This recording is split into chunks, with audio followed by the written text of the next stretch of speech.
Hey guys, कैसे हैं आप सभी लोग। और मैं उम्मीद कर रहा हूं कि आप सभी लोग मेरी वीडियो को एंजॉय भी कर रहे होंगे और इससे आप लोग सीख भी रहे होंगे। मेरा ऑब्जेक्टिव सिर्फ आप लोगों को पढ़ाना नहीं, मेरा ऑब्जेक्टिव है आप लोगों को एक फन के साथ पढ़ाना, लर्निंग विद फन। आप इस पिक्चर को देखिए और इस पिक्चर को देखने के बाद आप लोगों को एक आइडिया लग गया होगा कि आज हम लोग किस चीज के बारे में बात करने वाले हैं। आज हम लोग बात करने वाले हैं एग्रीकल्चरल एक्टिविटी के बारे में।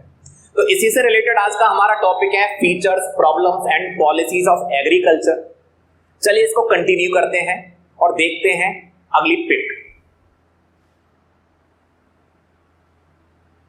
इस पिक को देखकर आप लोगों को एक आइडिया तो लग चुका होगा कि देखिए फूड की रिक्वायरमेंट हम सभी को है और इस पिक्चर को देखकर तो मैं और आप सभी लोग भावुक भी हो रहे होंगे कि अगर हम उम्मीद करें कि विदाउट फूड हम लोगों की लाइफ पॉसिबल है तो शायद मुझे लगता है कि ये तो एक पॉसिबल नहीं है।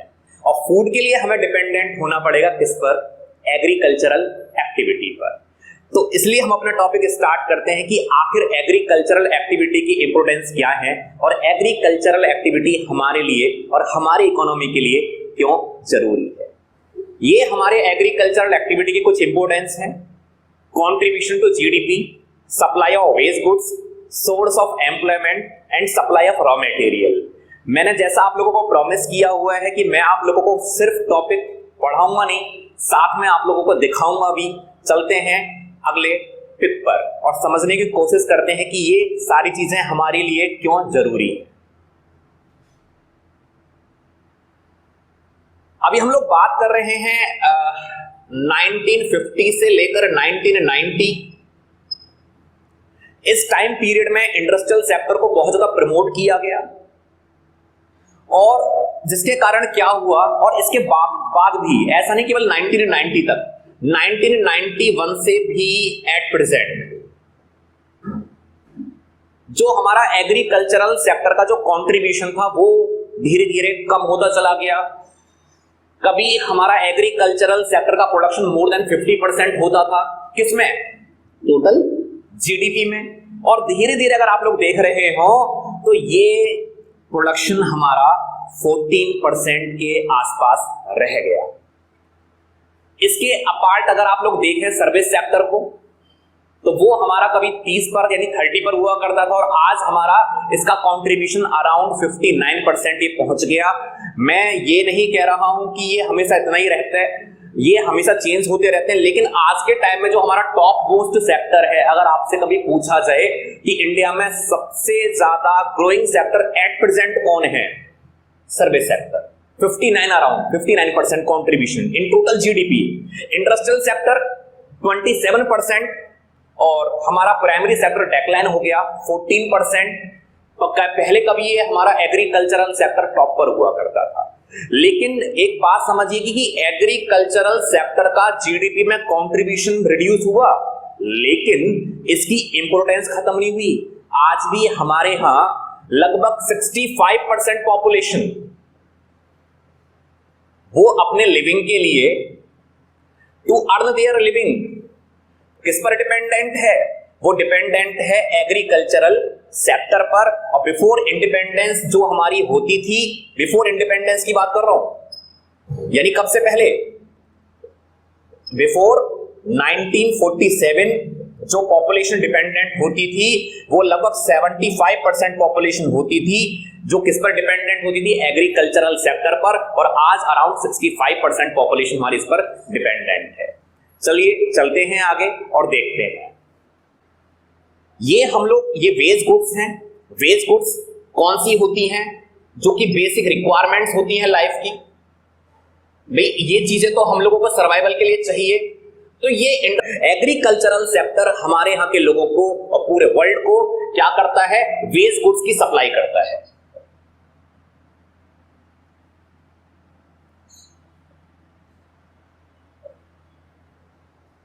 तीसरी सबसे जरूरी बात देखते हैं हम लोग।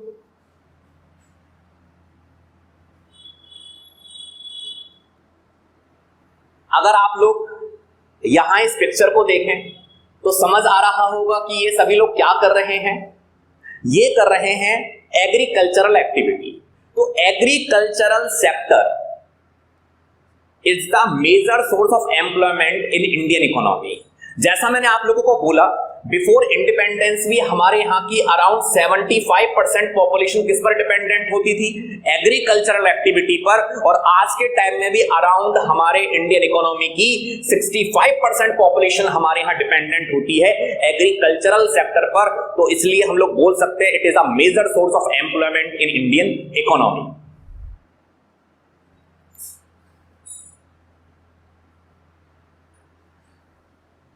मैं आप लोगों को एक पिक पीछे लेकर चलता हूं और फिर से देखते हैं उसमें एक और चीज और निकल कर आती है।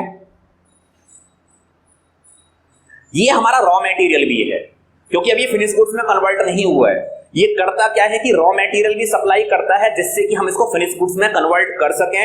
तो ये हमारी कुछ इंपॉर्टेंस थी। चलिए हम लोग लेकर चलते हैं उसी थ्योरेटिकल पार्ट पर और दोबारा से एक बारी देख लेते हैं। जैसा मैंने आप लोगों को बताया कि भाई जीडीपी में मेजरली कंट्रीब्यूशन है। पहले कभी हमारा होता था, इसमें आप लोग देख ही रहे थे कि मोर देन 50% हो रहा था एग्रीकल्चरल सेक्टर का। धीरे धीरे रिड्यूस हुआ। क्यों? क्योंकि इंडस्ट्रियल सेक्टर राइज हो रहा था, लेकिन इस पर डिपेंडेंसी कम नहीं हुई। आज भी उतना ही हम लोग डिपेंडेंट हैं एग्रीकल्चरल सेक्टर पर, जिससे कि जितना कि हम पहले होते थे। क्योंकि भैया एग्रीकल्चरल हमें आउटपुट तो चाहिए, खाना तो हमें चाहिए, इसके बिना थोड़ी काम चलेगा। वेस्ट गुड्स की सप्लाई करता था, बेसिक रिक्वायरमेंट्स की चीजें मेजरली सोर्स था, ऑलरेडी मैं बता चुका हूं। रॉ मटेरियल सप्लाई करता था जिससे कि हम इसको फिनिश गुड्स में कन्वर्ट कर सकें। चलिए समझते हैं और भी इसकी इंपॉर्टेंस।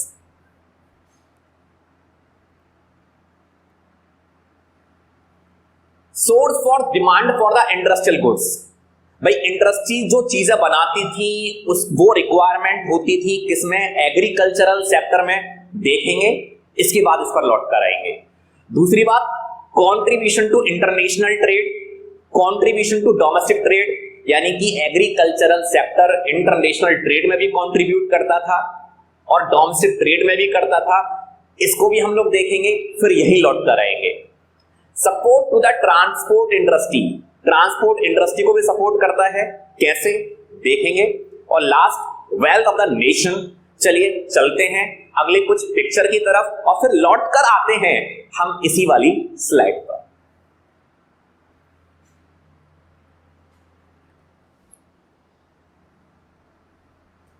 देखिए, आप लोग इस पिक्चर को देखने के बाद समझ पा रहे होंगे कि मैं किस चीज के बारे में बात कर रहा हूं।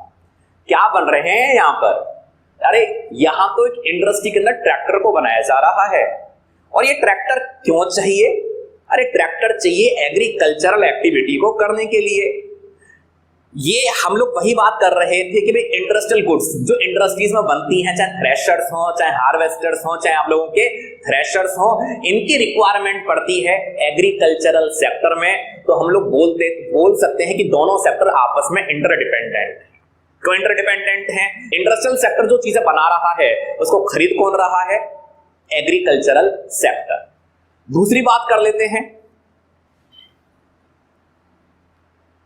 ये अगर देखा जाए तो ये सारी वो गुड्स हैं, जूट हो गया, फूड ग्रेन्स हो गया, इवन टबैको हो गया, कॉफी हो गया, टी हो गया। इन सभी चीजों को इंटरनेशनल मार्केट में सप्लाई किया जाता है और इस तरह से हमारा ये एग्रीकल्चरल सेक्टर इंडस्ट्रियल ट्रेड में भी कंट्रीब्यूट करता है और डोमेस्टिक ट्रेड में भी कंट्रीब्यूट करता है, क्योंकि ये सारी चीजें हमारे यहां भी सप्लाई की जाती है।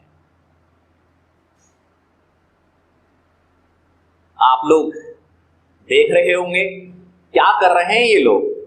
शायद ये अपना एग्रीकल्चरल आउटपुट को लेकर जा रहे हैं। कहां लेकर जा रहे हैं? जिससे कि अपने एग्रीकल्चरल आउटपुट को ये मार्केट में सेल कर सके। तो इस तरह से अगर हम लोग देखें तो ट्रांसपोर्ट इंडस्ट्री को भी ये एग्रीकल्चरल सेक्टर हेल्प करता है कि जिससे कि अपने आउटपुट को फार्मर्स लेकर जा सकें और बेटर प्राइस पर आसपास या कहीं दूर की मंडी में इसको सेल कर सकें। और लास्ट हम लोग बात करें वेल्थ ऑफ द नेशन, इसके लिए हम लोग चलते हैं अपने उसी थ्योरेटिकल पार्ट पर।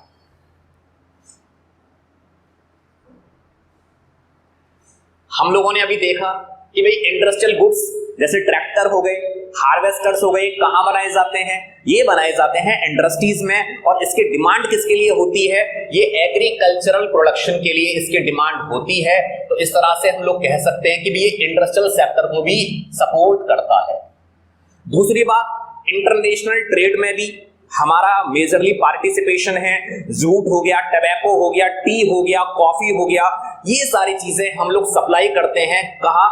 इंटरनेशनल मार्केट में और साथ में डोमेस्टिक मार्केट में। ट्रांसपोर्ट इंडस्ट्री के लिए भी हम लोग सपोर्ट करता है हम लोग, यानी एग्रीकल्चरल सेक्टर, क्योंकि भाई ट्रैक्टर,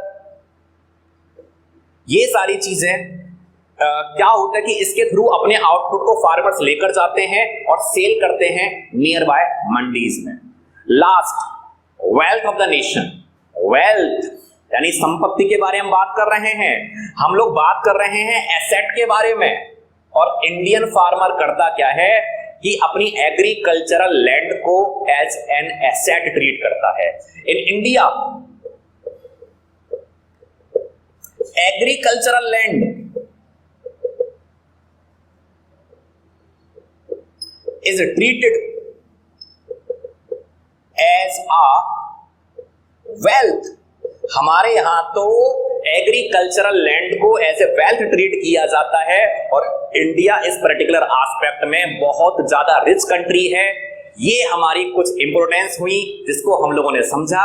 वेज गुड सप्लाई करना, इंटरनेशनल ट्रेड में कंट्रीब्यूट करना, डोमेस्टिक ट्रेड में कंट्रीब्यूट करना और जीडीपी में कंट्रीब्यूट करना, ट्रांसपोर्ट इंडस्ट्री को सपोर्ट करना, वेल्थ ऑफ द नेशन, ये कुछ हुई हमारी इंपोर्टेंस। और चलते हैं कुछ अपनी अगली स्लाइड्स पर। बात कर लेते हैं features of Indian agriculture. Low productivity, disguised unemployment, dependence on rainfall और सब्सिस्टेंस फार्मिंग। इनमें से कुछ को हम समझेंगे अगेन पिक्चर के थ्रू और कुछ को हम लोग ऐसा ही समझ लेते क्योंकि हम लोगों ने पहले से देख चुके हैं। भाई प्रोडक्टिविटी कम हो गई, और प्रोडक्टिविटी का मतलब होता है भाई एक तो होता है प्रोडक्शन और एक होता है productivity. Both are different things. कैसे? चलिए दोनों के बारे में बात कर लेते हैं, फिर इस टॉपिक को आगे कंटिन्यू करेंगे। One is production and another is productivity. Production productivity में डिफरेंस क्या है? बड़ा सिंपल सा एग्जांपल मैं ले रहा हूं कि एक क्लास में दो स्टूडेंट हैं और दोनों ही टॉपर की कैटेगरी में हैं और एग्जाम दे रहे हैं। 3 आवर्स का एग्जाम वही, और इकोनॉमिक्स का एग्जाम टोटल मार्क्स है 80 का, और दोनों ने ही अपने एग्जाम को कंप्लीट कर लिया और बहुत अच्छी तरह से कंप्लीट कर लिया। लेकिन पर्टिकुलर जो हमारा पर्सन ए है इसने कंप्लीट कर लिया 2 आवर्स 45 मिनट्स, और पर्टिकुलर जो हमारा पर्सन बी है उसको वही काम को करने के लिए लगे 2 आवर्स 55 मिनट्स। तो देखा जाए और दोनों के नंबर भी जब फाइनल आउटकम आया तो दोनों के ही 80 मार्क्स आए। तो इस बीच में अगर हम लोग देखें दोनों का प्रोडक्शन तो एक जैसा रहा, दोनों ने कितना 80-80, लेकिन प्रोडक्टिविटी में अंतर है। उस पर्टिकुलर पर्सन ए ने उसी काम को खत्म किया है 2 आवर्स 45 मिनट्स में, जबकि अगर हम बी की बात करें तो उसने खत्म किया है 2 आवर्स 55 मिनट्स में। इसलिए A is far productive as comparison to B. तो प्रोडक्शन का मतलब तो देखो ये हो गया कि दोनों भाई प्रोडक्शन यानी कितना आउटपुट जनरेट हो रहा है, लेकिन प्रोडक्टिविटी का मतलब क्या होता है कि कितना इफेक्टिवली आउटपुट जनरेट हो रहा है। इसी बात को एग्रीकल्चरल सेक्टर के पॉइंट ऑफ व्यू से समझें तो प्रोडक्टिविटी का मतलब होता है output in 1 hectare of land. भाई 1 हेक्टेयर ऑफ लैंड में कितना प्रोडक्शन हो रहा है इसको बोलते हैं प्रोडक्टिविटी। और हमारे इंडिया में उस टाइम पर 1950 से लेकर 1990 तक के टाइम पीरियड में उतनी प्रोडक्टिविटी नहीं थी। इसके बहुत सारे कारण थे, चलिए देखते हैं पिक्चर्स के थ्रू। अगर आप इस पिक्चर को देखें, जैसा मैंने आप लोगों को इसी पिक्चर को अभी बताया कि भी एग्रीकल्चरल सेक्टर क्या प्रोवाइड कराता है, एम्प्लॉयमेंट। बिल्कुल सही बात है क्योंकि बहुत सारे लोग यहां वर्किंग भी हैं। लेकिन क्या आपको इस पिक्चर को देखकर यह नहीं लगता कि भाई बहुत ज्यादा लोग वर्किंग हैं? तो यहां क्या होता है कि मैं उम्मीद करता हूं सपोज ये भी एक्स्ट्रा हैं जिनकी रिक्वायरमेंट नहीं है, ये भी हैं, ये भी हैं, और भी बहुत सारे ऐसे लोग हैं जिनकी रिक्वायरमेंट नहीं है। अगर वो काम ना करते तो भी भाई काम तो उतना ही होता। ये फालतू लगे हुए वर्कर्स हैं, इसी को बोलते हैं डिसगाइज्ड। डिसगाइज्ड का मतलब क्या होता है? People are working more than their requirement, यानी किसी भी काम को करने के लिए सपोज कि 2 लोगों की रिक्वायरमेंट है, 2 वर्कर्स की, लेकिन वहां 10 वर्कर्स वर्क कर रहे हैं, तो जो हमारे एक्स्ट्रा 8 है ना, इसी को कहा जाता है डिसगाइज्ड। और अगर इनको हटा भी दिया जाए तो कोई आउटपुट पर फर्क नहीं पड़ेगा, क्योंकि रिक्वायरमेंट तो वास्तव में 2 लोगों की थी, यहां तो 8 तो हम लोगों के फालतू काम कर रहे थे। तो एग्रीकल्चरल सेक्टर की सबसे बड़ी प्रॉब्लम क्या है? डिसगाइज्ड अनएम्प्लॉयमेंट, क्योंकि उनके पास एम्प्लॉयमेंट अपॉर्चुनिटी नहीं होती, इसलिए पूरी की पूरी फैमिली उसी एग्रीकल्चरल सेक्टर या एग्रीकल्चरल एक्टिविटी में वर्क करती है। एक और पिक्चर देखते हैं, समझते हैं। शायद ये पर्टिकुलर फार्मर है और ये अगर देखा जाए तो ये वेट कर रहा है कि बारिश कब हो, रेन कब आए और मेरी क्रॉप बेटर कब प्रोड्यूस हो। तो हमारे यहाँ सबसे बड़ी प्रॉब्लम दूसरी क्या थी कि हम लोग उस समय भी रेनफॉल पर डिपेंडेंट थे, हमारे पास इरिगेशन के प्रॉपर सोर्स नहीं थे। ये हमारे यहाँ का दूसरा ड्रॉबैक था एग्रीकल्चरल एक्टिविटी। तीसरा, अगर आप लोग इस पर्टिकुलर पिक को देखें तो शायद आप लोगों को समझ आ रहा होगा कि भाई इतने से गुड को मार्केट में सेल करें, गुड यानी एग्रीकल्चरल आउटपुट, या क्या करें। शायद तो मुझे तो ये लग रहा है इस पिक्चर को देखकर कि ये मार्केट में सेल करने के लिए तो प्रोड्यूस नहीं किया गया, ये सिर्फ प्रोड्यूस किया गया है अपने लिए प्रोडक्शन के लिए। तो इसी को बोलते हैं सबसिस्टेंस फार्मिंग। जब फार्मर्स अपने किसी भी आउटपुट को अपने लिए प्रोड्यूस करते हैं, production for self consumption, market में सेल करने के लिए नहीं, सिर्फ किसके लिए? अपने लिए। इसी को कहते हैं सबसिस्टेंस फार्मिंग। और ये तीसरा हमारे यहाँ का ड्रॉबैक था कि फार्मर्स आउटपुट को इसलिए प्रोड्यूस नहीं करते थे कि मार्केट में सेल कर सकें, इसलिए उनको इनकम जनरेट नहीं होती थी और वो लोग डिमोटिवेटेड फील करते थे कि जब पैसा ही नहीं आएगा तो मोटिवेशन कहां से आएगा। तो तीसरा हमारे यहाँ का ड्रॉबैक ये था। चलिए चलते हैं उसी थ्योरेटिकल एस्पेक्ट पर और अच्छे से समझने की कोशिश करते हैं। फर्स्ट वाला पॉइंट समझ आया होगा कि भाई हमारे प्रोडक्टिविटी क्यों कम थी, क्योंकि एक तो हमारे यहाँ वर्कर जितने लोगों के रिक्वायरमेंट थी तो उससे कहीं ज्यादा काम कर रहे थे।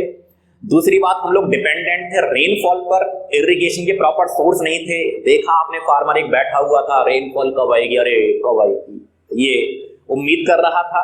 और तीसरी बात कि भाई अपने लिए प्रोडक्शन करते थे, not to sell in the market. और मैं एक बात क्लियर कर दूं यहां पर कि जब फार्मर्स अपने आउटपुट को मार्केट में सेल करते हैं, इसी को बोलते हैं मार्केटेड सरप्लस। अगर आपसे कभी पूछा जाए भी मार्केटिंग सरप्लस या मार्केटेड सरप्लस क्या होता है, कि फार्मर्स ने प्रोड्यूस किया 100 किलोग्राम और इसमें से 20 किलोग्राम अपने लिए बचा लिया, तो बाकी क्या किया, 80 किलोग्राम को उन्होंने मार्केट में सेल कर दिया। इसी को बोलते हैं मार्केटेड सरप्लस या फिर एग्रीकल्चरल सरप्लस, इसको कहा जाता है। चलिए चलते हैं, और भी कुछ फीचर्स रहे इसके अलावा, उनको भी समझते हैं। चलिए स्टार्ट करते हैं।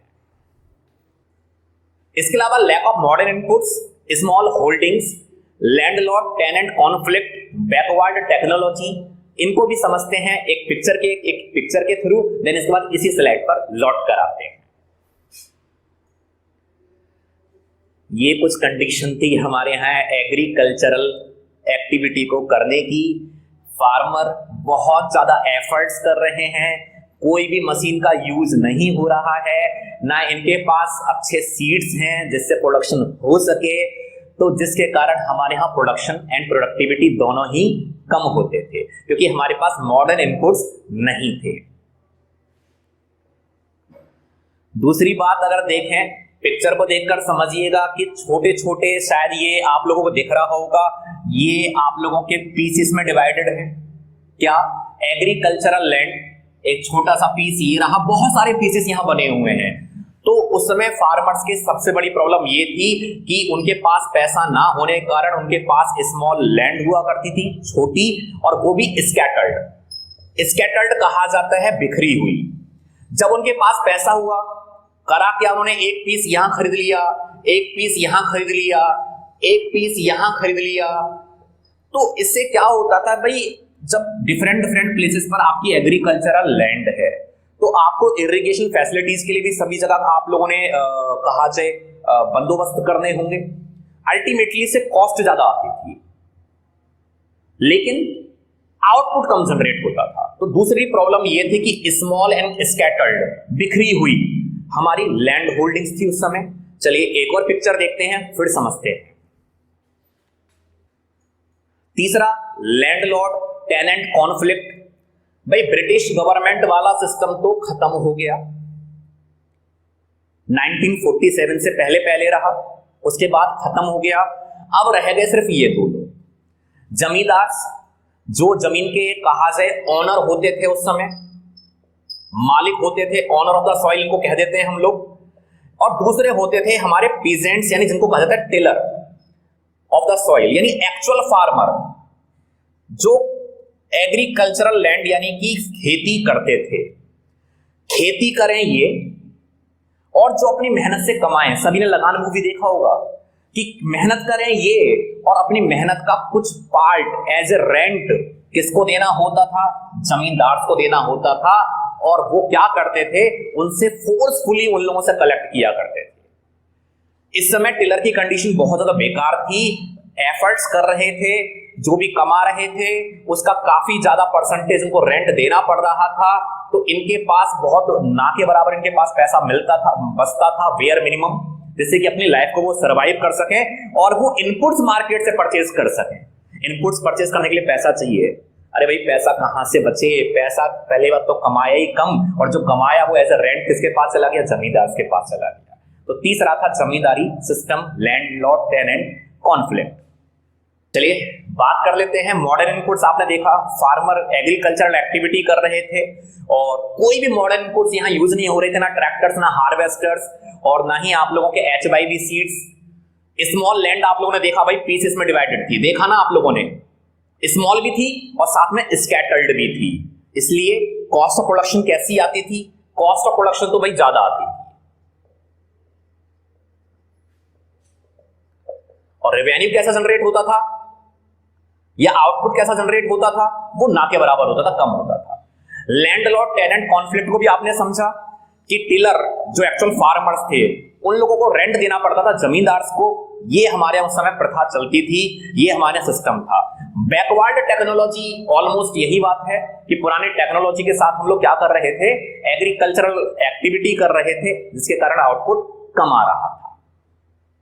हे गाइस, अगर आप लोगों को पूरा वीडियो अच्छा लगा हो और आप लोगों को बहुत मेरी सारी बातें समझ आई हो तो मेरे चैनल को सब्सक्राइब करिएगा, लाइक करिएगा, शेयर तो जरूर करिएगा और कमेंट कर मुझे बताइएगा कि आपने इसमें क्या सीखा। और लास्ट, पूरी वीडियो को देखने के लिए आप लोगों का बहुत बहुत thank you, all the best. अब हम लोग मिलते हैं अपनी नेक्स्ट वीडियो में, वेट करिएगा और देखना मत भूलिएगा।